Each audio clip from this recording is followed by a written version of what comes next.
5월이 가정의 달이죠. 또 오늘은 우리가 가정 회복주일로 그렇게 지키고 있습니다. 그래서 이번 주는 원래 마가복음 6장 말씀을 우리가 살펴봐야 되는데 마가복음 10장으로 조금 넘어와서 오늘 어린아이에 관한 그런 말씀을 좀 살펴보도록 하겠고요. 다음 주, 그러니까 둘째 주는 마가복음 14장으로 넘어가서 부모에 관련된 말씀, 부모의 역할과 책임에 관한 말씀을 좀 살펴보도록 하겠습니다. 그리고 셋째 주 주일날이 5월 21일 날입니다. 21일 날이 무슨 날이냐면 부부의 날입니다. 둘이서 하나가 되어진다라고 하는 의미로 해마다 5월 21일 날은 우리가 부부의 날로 나라에서 지정해 놓았죠. 그래서 5월 21일 날은 우리가 부부에 관련된 말씀을 좀 살펴보도록 하겠습니다. 유명한 전도자였던 D.L. 무디 우리 목사님이 전도자가 되기 전에 주일학교 교사로 봉사를 했던 적이 있습니다. 한 번은 이분이 이제 전도 훈련을 받고요. 나가서 전도를 하기 시작을 했어요. 그리고 전도를 다 마치고 돌아와서 전도 보고를 합니다. 그런데 이런 보고를 했다고 그래요. 저는 오늘 2사람 반을 전도했습니다. 이렇게 이야기를 하는 거예요. 아니 2사람이면 2사람이고 3사람이면 3사람이지 2사람 반은 뭐냐? 하도 이상해서 진행자가 물어봤다고 그럽니다. 어째서 2사람 반입니까? 알겠습니다. 어른 2사람과 어린아이 1사람을 전도했군요. 이렇게 이야기를 하니까 이 무디가 이렇게 이야기를 하더랍니다. 아닙니다. 지금 진행자분이 완전히 거꾸로 대답을 하셨습니다. 저는 어린아이 2사람과 어른 1사람을 전도했습니다. 어른은 벌써 인생을 한 반절 정도 살았기 때문에 반절짜리 인생입니다. 그런데 어린아이는 앞으로 살 날이 많기 때문에 온전한 1사람입니다.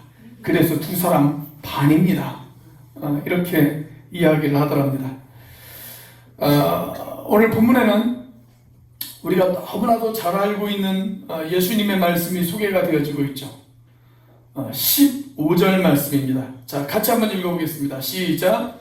내가 진실로 너희에게 이르노니 누구든지 하나님의 나라를 어린아이와 같이 받들지 않는 자는 결단코 그곳에 들어가지 못하리라 하시고, 우리가 이 말씀의 의미를 정확하게 이해하려면 반대로 이 말씀이 의미하지 않는 것이 무엇인지를 먼저 알 필요가 있습니다.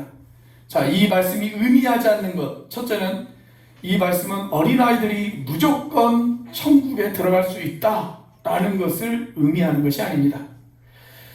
아주 오래전부터 신학자들 사이에서는 어린아이들, 그러니까 자기의 지적 능력으로 무엇인가를 결정하고 판단할 수 없는 아주 어린 아기들, 그런 아기들이 죽으면 어떻게 되어지느냐, 여기에 대한 논쟁이 있었습니다. 그리고 그 논쟁은 지금도 계속되어지고 있습니다. 왜 이 논쟁이 결론이 나지 않고 지금도 이 논쟁을 계속하고 있을까요? 한마디로 말하면 성경이 거기에 대해서 명확하게 이야기하고 있지 않기 때문에 그렇습니다. 그런데도 불구하고 논쟁은 계속되었습니다. 여기에 관해 보편적인 2가지의 견해가 있는데, 하나는 부모가 예수를 믿는 아이들만 구원받을 수 있다. 제한적 구원론이에요. 부모가 예수를 믿는 아이들만 구원받을 수 있다. 왜냐하면 부모들을 향한 하나님의 약속 안에는 자녀들을 향한 약속도 포함되어져 있기 때문이다. 이렇게 주장하는 사람들이 있습니다.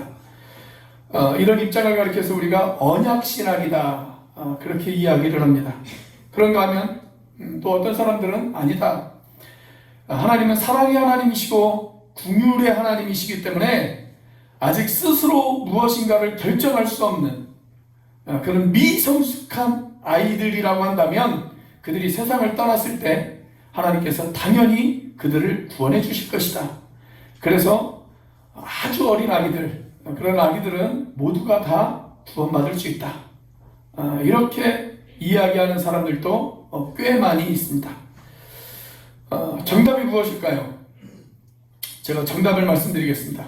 정답은 잘 모른다는 것입니다. 잘 모른다. 모르는 건 모른다고 이야기해야 돼요. 모르는 것을 괜히 억지로 주장하면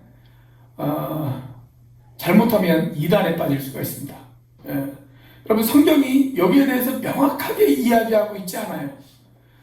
그래서 우리는 성경이 가는 데까지만 가고 성경이 멈추는 곳에서는 우리도 멈추는 것이 맞다. 이것이 제 생각입니다.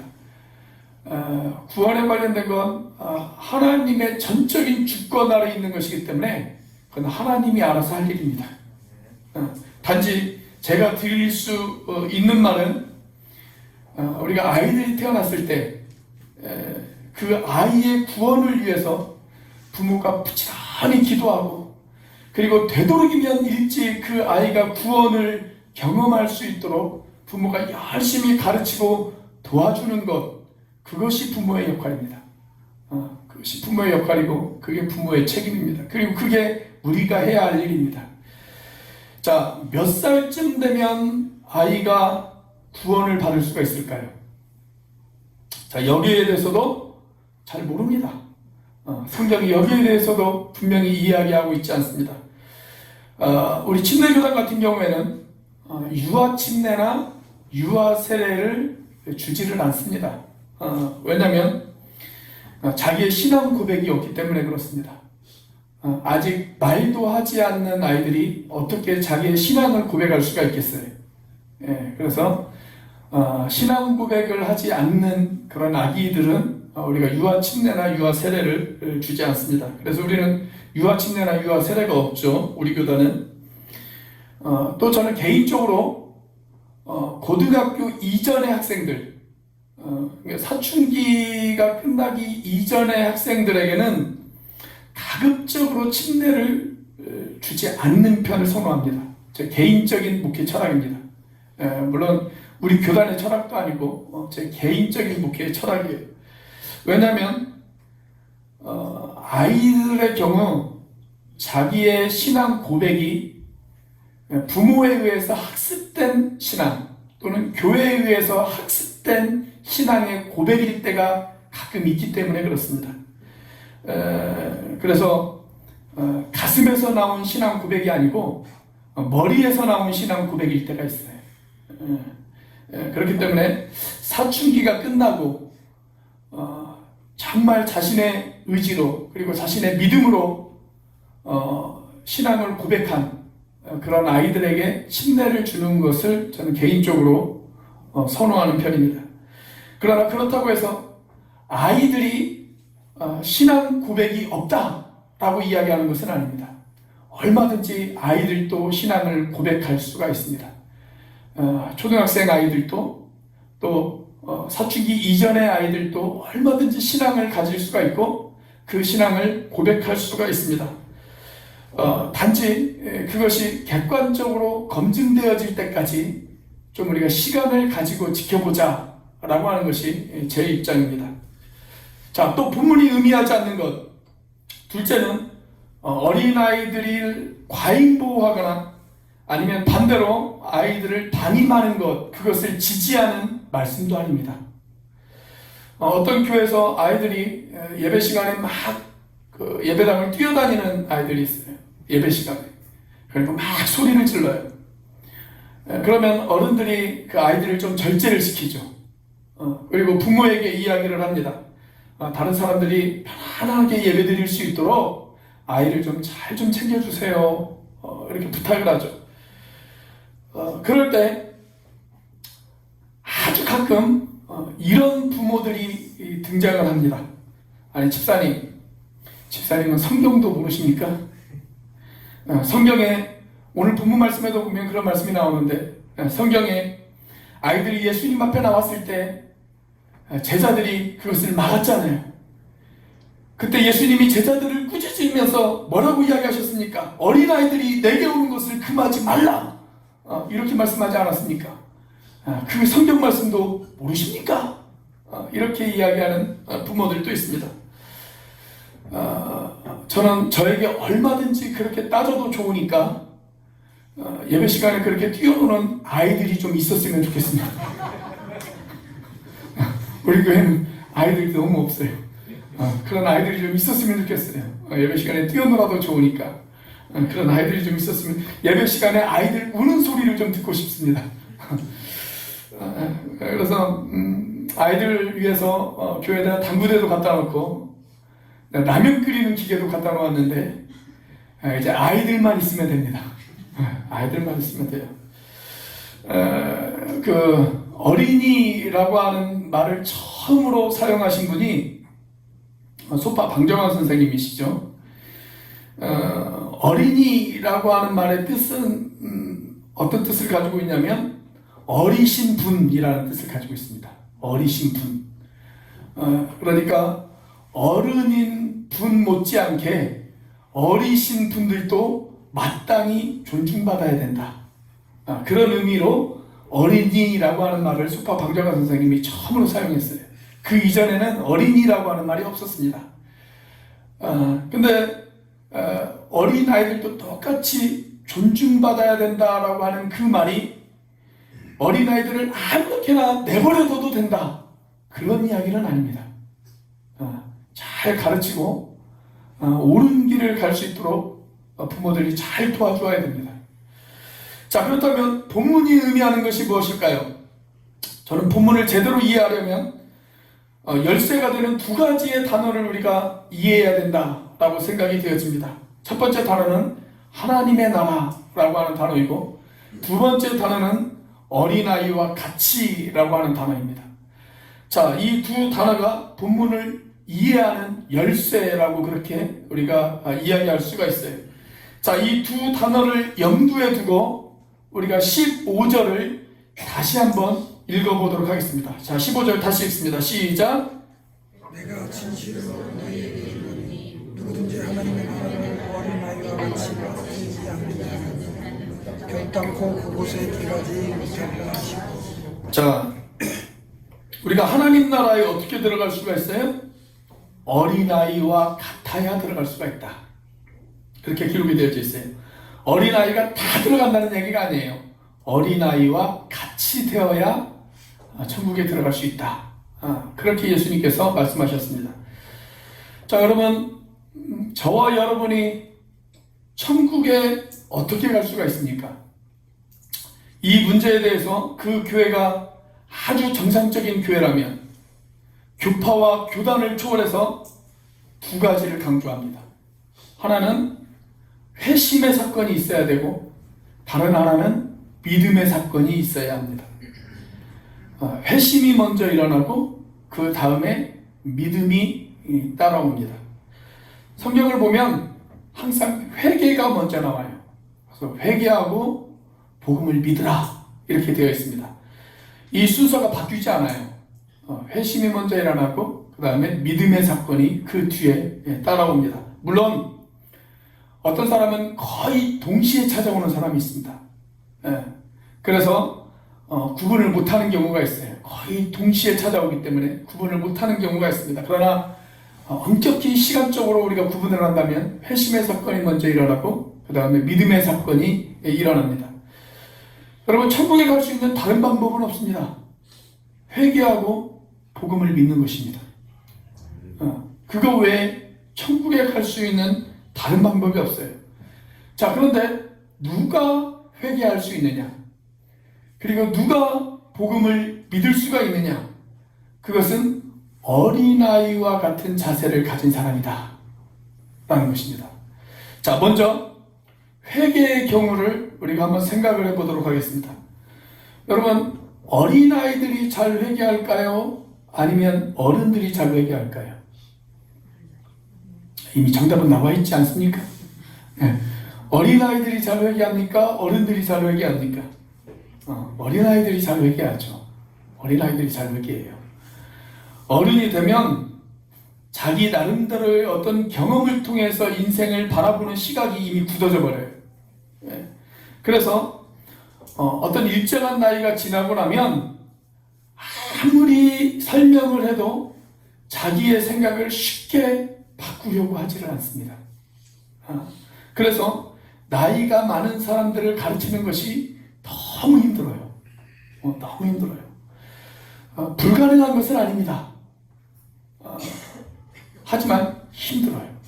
힘들어요. 제가 이번에 병원에 있으면서 지난주 한 3박 4일 정도 제가 병원에 있었는데 제 옆 침대에 할아버지 한 분이 계시더라고요. 근데 그 할아버지를 간병하시는 할머니가 계셨어요. 제가 그래서 이 할머니를 전도를 하려고 할머니하고 좀 친하게 지내려고 많이 노력을 했습니다. 이야기를 하면 말동무도 좀 되어드리고 그 다음에 밥을 먹고 나면 여러분들 보시기에 제가 아직은 멀쩡하잖아요. 멀쩡했어요. 어떤 분들은 저를 신방 오셔서 운전을 시키시는 분들도 있던데 이번에 제가 밥을 먹고 나면 식판을 제가 대신 들어서 이렇게 운반도 좀 해드리고 그렇게 했습니다. 그랬더니 이분이 저에게 자꾸 말을 걸어요. 이 할머니가 말을 걸어요. 그래서 꽤 많은 이야기를 했어요. 근데 다음 날이 되니까 첫날은 그렇게 보냈는데 다음 날이 되니까 이 할머니가 제가 좀 궁금했던 모양이에요. 저한테 물어요. 그런데 제주도 사투리로 제가 사투리를 잘 못해서 제주도를 사투리로 아무튼 이렇게 이야기하셨어요. 뭐 하시는 분이세요? 이렇게 물으셨어요. 저한테 직업이 뭐예요? 뭐 하시는 분이세요? 이걸 물으시더라고요. 그래서 제가 목사입니다. 그렇게 이야기를 했습니다. 그랬더니 그날부터 저에게 말을 걸지를 않더라고요. 말을 걸지를 않아요. 어른들은 그렇습니다. 어른들은 그래요. 그런데 여러분 아이들은요 상대적으로 아주 쉬워요. 물론 아이에 따라서 어떤 아이들은 아주 고집이 센 아이들이 있기는 합니다. 그렇지만 부모나 선생님이 포기하지 않고 계속적으로 설득하고 가르치면 어느 순간 아이들은 자기의 실수와 잘못을 인정합니다. 여러분 자기의 실수와 잘못을 인정해야 거기에서부터 회개가 시작이 되어지는 거예요. 근데 아이들은 자기의 실수와 잘못을 인정을 해요. 조금 시간이 걸리는 아이들도 있지만 어느 정도 시간이 지나고 나면 그걸 대부분은 다 인정을 합니다. 근데 어른들은 어떻게 돼요? 나이가 좀 들면 어른들은 이렇게 이야기를 해요. 내가 뭘 그렇게 잘못했어? 아니 세상 살면서 이 정도 실수 안 하는 사람이 어딨어? 이렇게 나온단 말이죠.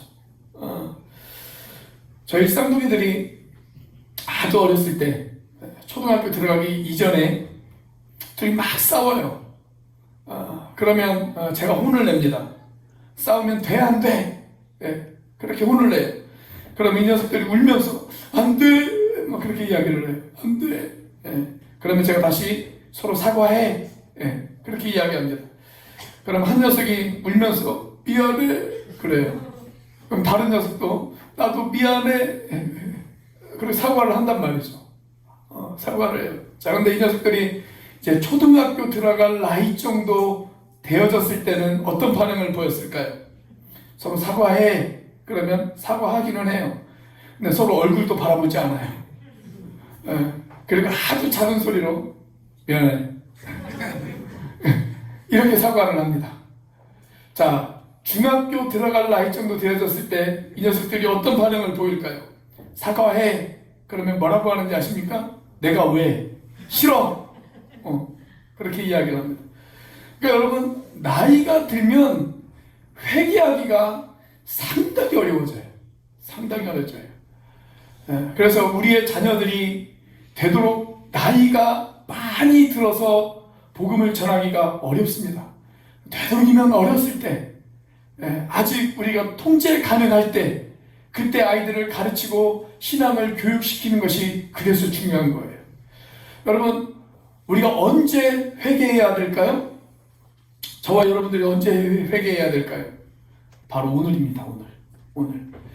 여러분의 남은 인생 중에 오늘이 가장 어려워요. 그렇죠? 그래서 오늘이 회개하기 딱 좋은 날입니다.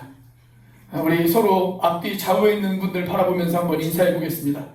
오늘이 회개하기 딱 좋은 날입니다. 한번 인사해 보세요. 네.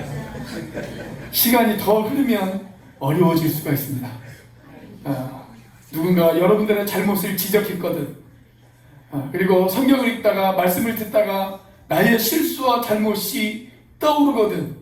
바로 오늘이에요. 내일이면 오늘보다 더 어려워질 수가 있어요. 자, 오늘 본문과 똑같은 내용을 다루고 있는 마태복음의 말씀을 보면 마태복음 18장 3절에 보면 이렇게 기록이 되어져 있습니다. 너희가 돌이켜 어린아이들과 같이 되지 아니하면, 이렇게 되어 있어요. 자, 이 말씀 속에서 어떤 단어가 제일 먼저 강조되어지고 있습니까? 돌이켜 라고 그렇게 이야기하고 있어요. 돌이켜. 돌이키다. 회개를 말하는 거죠. 회개를 말하는 거예요. 회개가 없으면 결단코 천국에 들어갈 수가 없다. 이 말입니다. 실제로 꽤 오래전에 한 기독교 단체에서 한미준이라고 하는 한국교회 미래를 준비하는 모임이라고 하는 그런 단체에서 여론조사 기관인 코리아 갤럽에 의뢰해가지고 한국 사람들의 신앙 의식을 조사를 했던 적이 있습니다. 그런데 그 조사 가운데 이런 질문이 있었어요.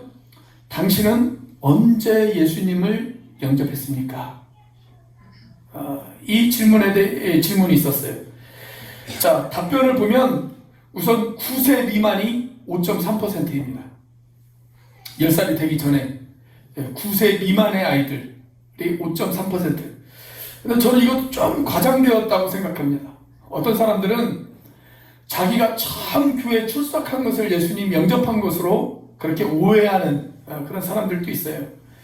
그래서 이것보다는 좀 적지 않을까, 저는 그렇게 생각이 되어지는데, 아무튼 9세 미만이 5.3%, 그 다음에 10대에 예수님을 영접했다라고 이야기한 사람들이 38%입니다. 38%, 제일 많아요. 10대 예수님 영접한 분량이 제일 많습니다. 그런데 이 10대 예수님을 영접했다고 한 사람들 중에서도 3분의 2는 15세 이후에 예수님을 영접한 아이들입니다. 15세 이후에.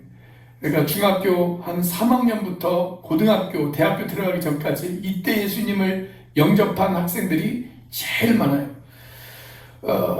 그래서 우리 교회 중딩과 고딩들을 우리가 잘 신경 쓰고 가르쳐야 되는 이유가 바로 거기에 있습니다. 이때가 제일 중요한 때예요. 신앙을 가질 수 있는 가장 중요하고 가장 쉬운 때가 바로 이때입니다. 자, 그 다음에 20대가 23.7%, 그 다음에 30대가 18.3%입니다. 30대가 제 생각보다는 조금 많더라고요. 제 생각보다는. 그래서 왜 30대가 이렇게 좀 많을까? 제가 한번 추측을 해봤습니다. 그랬더니, 이 나이 때는 이제 막 결혼을 한 나이대들이 많잖아요. 결혼을 한 나이대들. 그러니까 결혼 직후에 믿는 아내에게 안 믿는 남편이 끌려왔어요.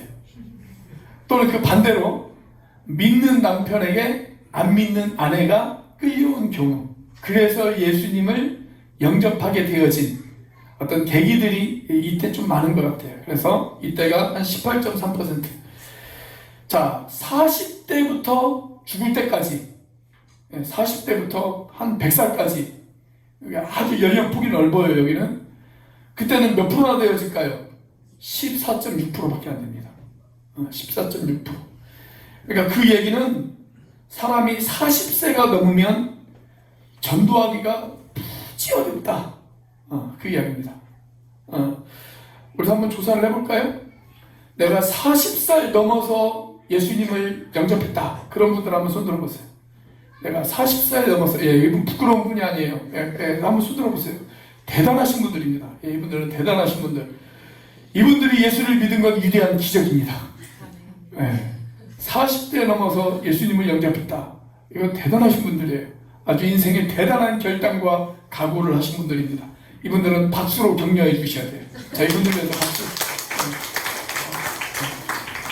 자, 이 통계 자료를 보면 예수님의 말씀이 어느 정도 맞죠?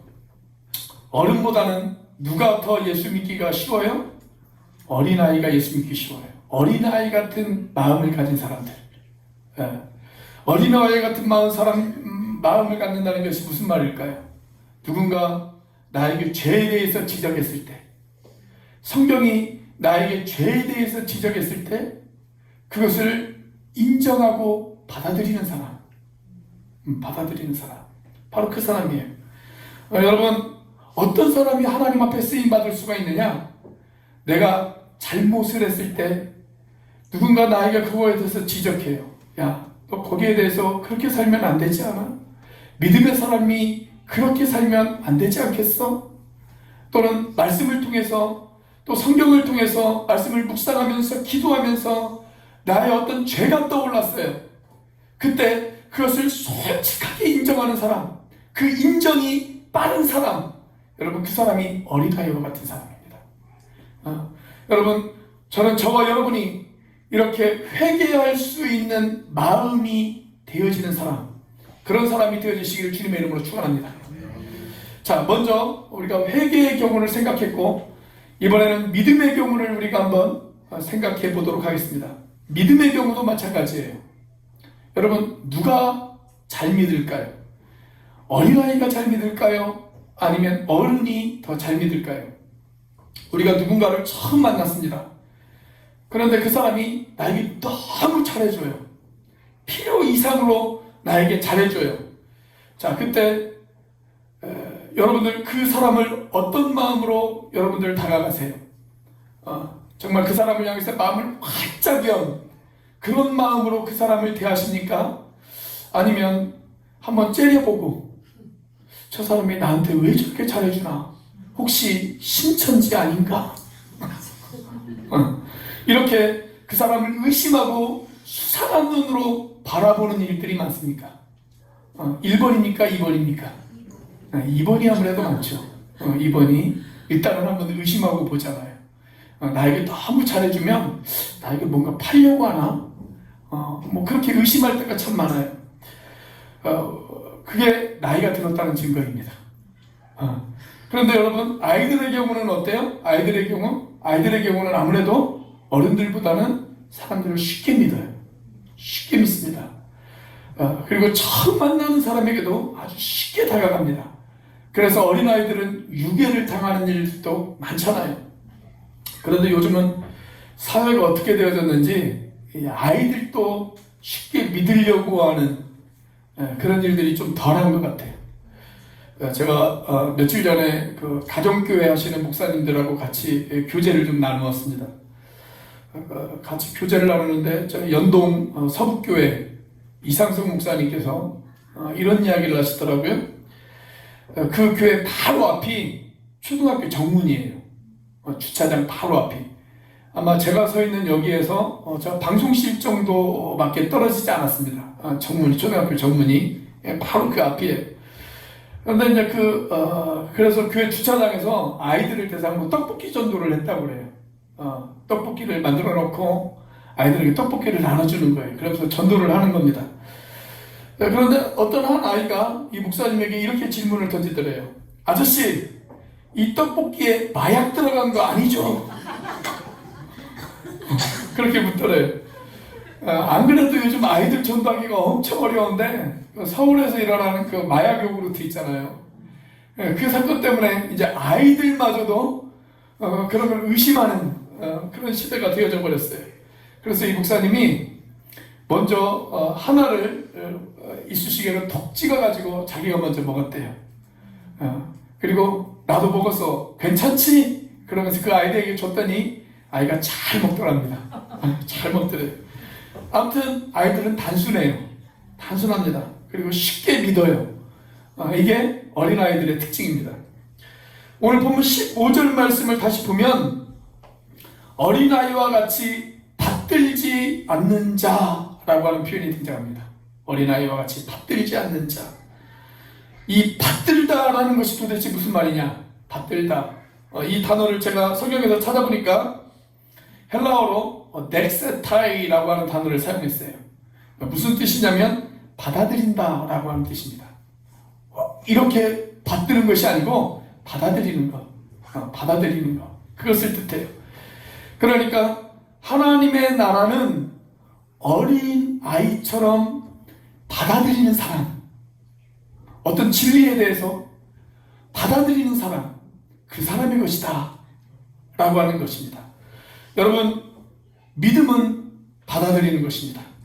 믿음은 하나님을 받아들이고 그분의 말씀을 내 마음에 받아들이고 예수 그리스도의 십자가의 복음을 내 마음 가운데 받아들이는 것, 그것이 믿음이에요. 그것이 믿음입니다. 자, 우리가 잘 알고 있는 요한복음 1장 12절 말씀을 보시면 영접하는 자, 곧 그 이름을 믿는 자들에게는 이라고 하는 표현이 등장을 하죠. 자, 이 말을 다른 말로 바꿀 수가 있다면 받아들이는 자, 곧 그 이름을 믿는 자들에게는 이렇게 바꿀 수가 있습니다.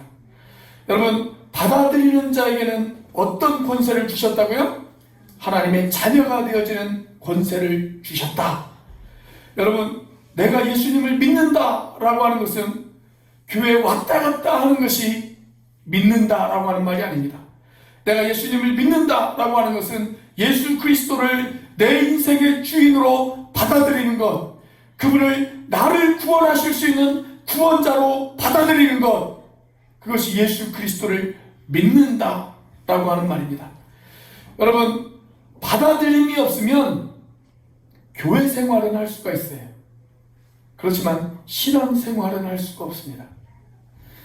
아무리 교회에 와서 앉아있다 할지라도, 내가 아무리 예배를 드린다고 할지라도, 아무리 설교를 들었다고 할지라도 내 마음의 문을 열고 예수 그리스도를 받아들이지 못한다면 이 사람은 그리스도인이 아닙니다. 받아들임이 있어야 돼요. 받아들임. 자, 이렇게 어린아이와 같이 단순한 마음으로 내가 회개했어요. 그리고 어린아이와 같이 단순한 마음으로 내가 복음을 받아들였어요. 그 사람은 하나님의 자녀가 되어진 줄로 믿으시기를 바랍니다. 자, 이것이 성경의 약속이죠. 자, 그런데 그렇게 회개하고 내가 예수님을 받아들여서 하나님의 자녀가 되었습니다. 그리고 시간이 많이 흘렀어요. 그런데 그렇게 시간이 많이 흐르다 보면 어느 순간 우리들의 신앙 가운데 권태기가 찾아올 수가 있습니다. 구원을 잃어버린다는 것은 아니에요. 그렇지만 구원의 기쁨은 잃어버릴 수가 있어요. 구원의 기쁨을. 찬양의 샘도 메말라 버렸습니다. 그래서 찬양을 불러도 더 이상 마음에 기쁨이 없고 마음에 감동이 없습니다. 감사도 사라졌습니다. 주님과 동행하는 발걸음이 너무 힘듭니다. 힘겹습니다. 그래서 흔들거리기 시작합니다. 성령의 충만은 마음에서 떠나버렸습니다. 그냥 하루하루 버티면서 그렇게 무료하게 살아갑니다. 여러분, 이렇게 영적인 슬럼프에 빠졌을 때 우리에게 뭐가 필요할까요? 어떻게 회복되어질 수가 있을까요? 여러분, 우리가 다시 구원의 즐거움을 회복하려면 그것도 꼭 두 가지가 필요합니다. 내가 구원을 받을 수 있는 방법, 그것과 똑같은 방법이 필요해요. 똑같은 방법. 여러분, 우리가 어떻게 구원을 받는다고요? 회개하고 복음을 믿는 것. 여러분, 우리가 어떻게 영적인 슬럼프에서 빠져나올 수 있을까요? 회개하고 복음을 믿는 것입니다. 그래야 영적인 슬럼프에서 빠져나올 수가 있습니다. 먼저 회개하셔야 됩니다. 내가 하나님을 내 삶의 우선순위에 두지 못했던 것, 그리고 내가 내 인생의 주인이 되려고 고집했던 것, 내 방법과 내 계획대로 살려고 노력했던 것, 그것이 하나님 내 방황의 원인이었습니다. 하나님, 내가 이것을 회개합니다. 내가 잘못했습니다. 그것을 솔직하게 인정하고, 그리고 하나님 앞에 무릎을 꿇고 어린아이처럼 내 잘못을 인정하며 회개하는 것, 그것이 있어야 돼요. 그리고 두 번째는 나에게 다시 기회를 주시는 하나님. 내가 이렇게 회개했으니 나를 다시 붙잡아 주시고 일으켜 주실 그 하나님을 믿는 것, 그 두 가지가 필요합니다. 여러분, 우리가 그리스도인이면서 삶의 기쁨을 잃어버리고 산다면, 그리고 내 삶이 지금 흔들리고 있다면, 내 믿음이 기초까지 흔들리고 있다면 왜 그럴까요? 회개하지 못했기 때문입니다. 왜 회개하지 못할까요? 내가 어린아이와 같이 못하기 때문에 그렇습니다. 여러분, 우리가 어린아이들을 막 고집부리는 어린아이들을 설득해요. 그리고 가르쳐요. 처음에는 자기의 잘못을 인정하지 않던 아이들이 어느 한순간 엄마 아빠에게 찾아와서, 엄마 생각해보니까 내가 잘못했어요. 아빠 생각해보니까 내가 잘못했어요. 그렇게 이야기를 합니다. 그러면 부모들이 어떻게 해요? 그 아이들을 꼭 껴안아주고 싶은 마음이 들잖아요. 얼마나 예뻐요. 꼭 껴안아주고 싶은 그런 마음이 생기지 않습니까? 여러분, 마찬가지입니다. 우리가 잘못을 시인하는 순간, 내가 내 잘못을 하나님 앞에 인정하고 그것을 고백하는 순간, 하나님은 저와 여러분들을 안아주시는 하나님이신 줄로 믿으시기를 바랍니다. 그리고 그분은 내 마음을 만져주십니다. 그리고 나를 다스려 주십니다. 나를 통치해 주십니다. 그분이 나를 다스려 주시고 나를 만져주시면 내 속에서 다시 구원의 감격이 회복되어질 줄로 믿습니다. 기쁨의 샘물이 터져나올 줄로 믿습니다. 다시 환희의 찬양이 울려 퍼질 줄로 믿습니다. 이 시간 그 어린아이와 같이, 그 어린아이의 마음으로 우리가 주님 앞에 나아가서 그 구원의 기쁨과 감격이 회복되어지는 저와 여러분들이 되시기를 주님의 이름으로 축원합니다. 기도하시겠습니다.